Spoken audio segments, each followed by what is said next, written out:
Hi, hello, this is Shweta. Welcome to my classes. Today we will start with the water system.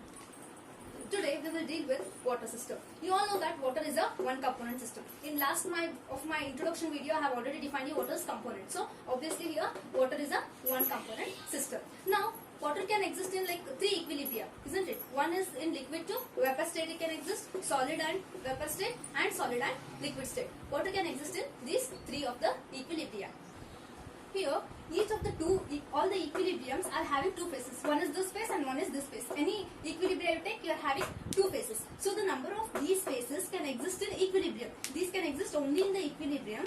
Like it depends upon what? It depends upon temperature and pressure. Isn't it? How they will vary? Even they will vary. So these conditions have been determined experimentally. So whatever here graph will be coming up, they will be determined experimentally and are summarized in pressure temperature diagram. So this is called as pressure temperature diagram. And here what happens? Here pressure is treated as a dependent variable. Isn't it? This is dependent variable and it is taken along y-axis, and here whereas temperature is plotted along x-axis.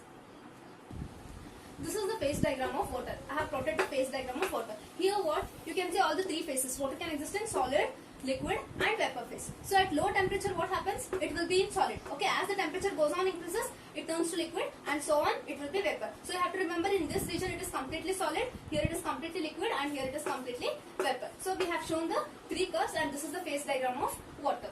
Okay, so always phase diagram consists of like four parts. One is curves, other is areas, other is triple point, and last is metastable equilibria. Now we will discuss one by one using this phase diagram. So now let us first study about curves. So can you see the diagram in this? How many curves are there? So here this OA is one curve, OB is one curve and OC is another curve. So let me write here OA, OB and OC. So there are totally three curves, OA, OB and OC. So now let us study the curve one by one. First let me write OA. So see the curve OA, here along this curve OA, which are the two phases in equilibrium? Liquid and vapor phase. Along the curve OA, liquid is in equilibrium with vapor. So here, can you see what is happening? From liquid state, it is being converted into vapor. Hence, this curve is called as vapor pressure curve. Why? Because it is said to be vapor pressure curve because here it is giving the vapor pressure of water at different temperature. Is it not? So it is called as vapor pressure curve. Okay, next curve is OB.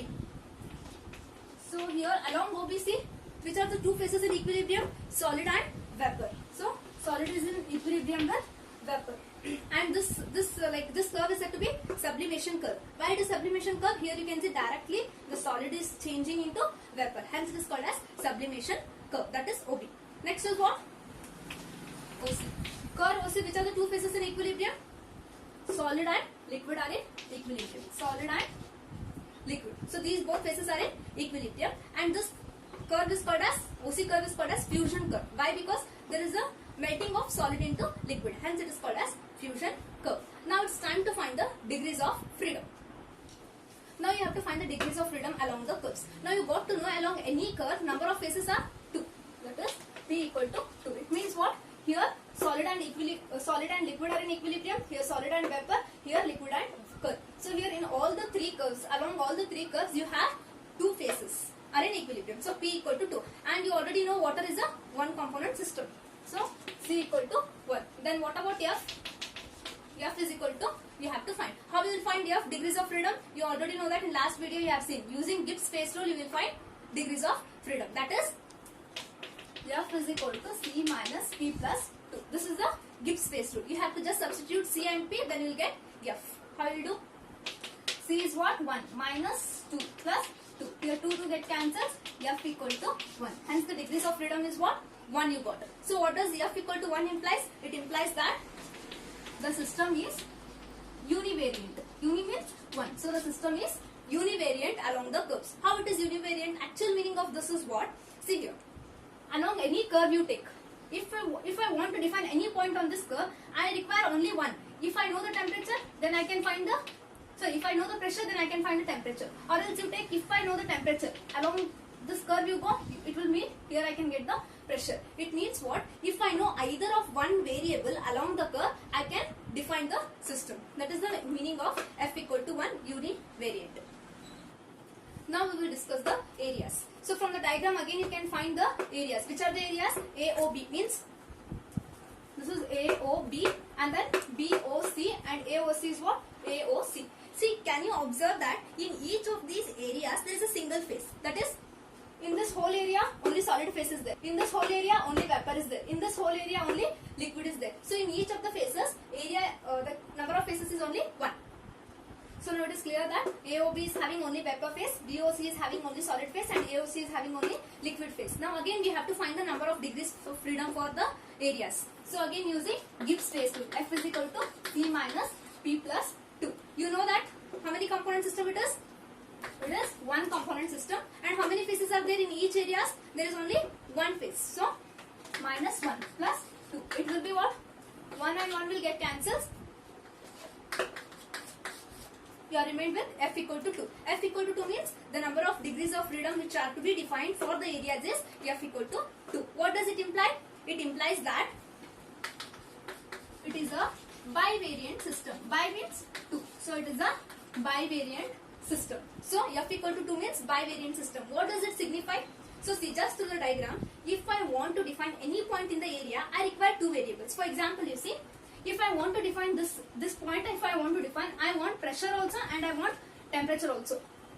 Isn't it? That time what had happened along the curve, if only one point I was knowing, I would go inside with the curve and then I would get the another point. So that was univariate. But here it is not the case. Here what I require, if I want to locate any point in the areas, then I require both the variables. Even I want pressure and temperature. So it is bivariate. Now we will discuss the third point, that is triple point. Here can you see from the diagram? So three curves, your OB curve, OC curve and OA curve. All are meeting at O. So this point O is said to be a triple point. So triple point is nothing but O. So triple point is that point where three phases are in equilibrium. Here you can see now your solid, your vapor as well as your liquid. All the three phases are in equilibrium. So here what happens at triple point?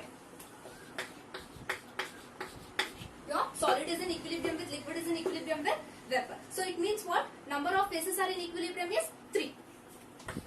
So P equal to 3 and C equal to 1. Now you have to find what is the degrees of freedom at triple point. That is using the Gibbs phase rule. F is equal to C minus P plus 2. C is what? 1. P is what? 3 plus 2, which implies F equal to 0. Why? Because 1 minus 3 will be minus 2 plus 2. They both will get cancelled. So F equal to 0. It means what? At triple point you need not find any degrees of freedom. You don't want any degrees of freedom. So F equal to 0 means like without any variable also you can directly notice the triple point there. Directly you can tell, no? Why? Because I can directly tell this is O. I don't require pressure also, I don't require temperature also. This is the meaning of F equal to 0. That is what degrees of freedom is 0 at a triple point. Now last is the metastable equilibria. I have drawn a diagram for showing the metastable equilibria. What I have done, I have like you can see the curve OA, vapor pressure curve, isn't it? This is the vapor pressure curve OA. I have extended that in the this space, this ice space. I have extended up till OA dash. Now OA dash signifies the metastable equilibria. What does this metastable equilibria is what? So sometimes have you observed that it is possible to cool the water below its freezing point. Now what I am doing, so here this is the freezing point. Actually below this what? It should be ice, isn't it? Water should be actually ice, but it is not the case. What happens? We are slowly cooling that phase. You are slowly go on cooling this phase. So without separation of solid ice, your liquid will remain same in the liquid. That is called as supercooled liquid. You have heard about supercooled liquid, I think. So here what happens? Here without the separation of solid ice, what happens? The freeze it tries to be in liquid state only. This is considered as a supercooled. So that time the water is said to be in the metastable equilibria. Here the water is not in the stable state. Why? Because we have forcibly done the liquid to be in the liquid. Even on cooling it should become actually ice, isn't it? This liquid on cooling it should become ice. But what happens? Here we are forcibly, very slowly we are cooling and we are making the liquid to stay in the liquid state only. So little of disturbance also makes it solid. Hence it is an unstable equilibria and it is referred as a metastable equilibria. This completes the water system. Please do share, subscribe and like my channel and tap the bell icon to get notified.